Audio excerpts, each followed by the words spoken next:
Бъдни вечер. Масата е пълна, храната е готова, усмивките са задължителни. Всичко изглежда спокойно, докато не започнат въпросите. Не директни, не груби, а уж загрижени. Как върви работата? Оправи ли се? Кога ще се жениш? Кога ще имаш деца? Това ли ще работиш цял живот? А защо не направиш като еди кой си? Въпроси, които звучат като грижа, но се усещат като проверка.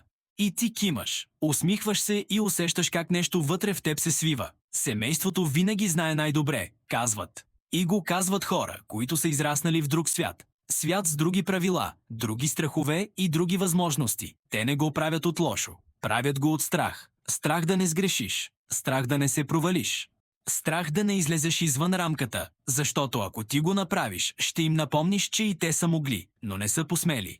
Най-опасният натиск не идва от враговете ти. Идва от хората, които те обичат.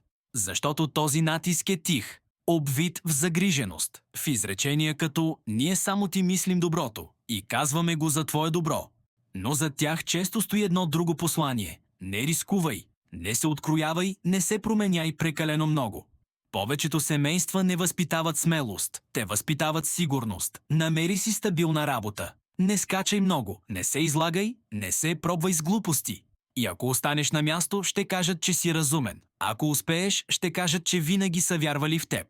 А ако се провалиш, ще кажат, че са те предупреждавали. Каквото и да стане, те винаги ще са прави. Семейството рядко те спира с забрани. То те спира с съмнение, с повдигната вежда. С тишина щока се иронична усмивка.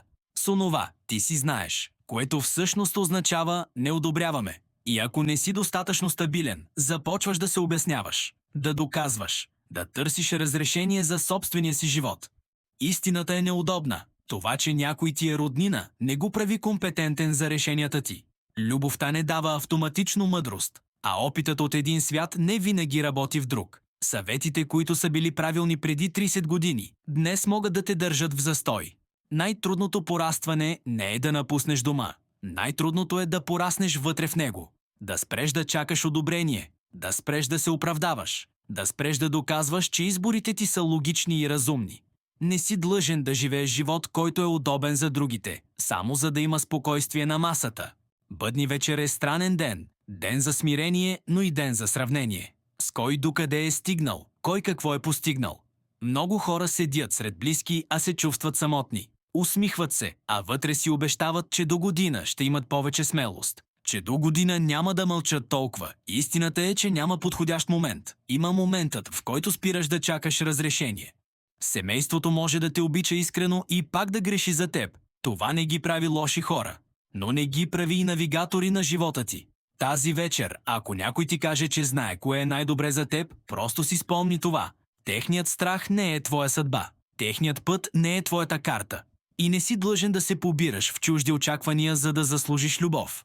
Това беше още една лъжа, която ни продават, че близките винаги знаят кое е най-добре за нас. В следващия епизод ще говорим за идея, която звучи зряло и отговорно, но всъщност държи хората на едно и също място с години. Ако искаш реалност, а не празнични фрази, абонирай се и гледай следващия епизод.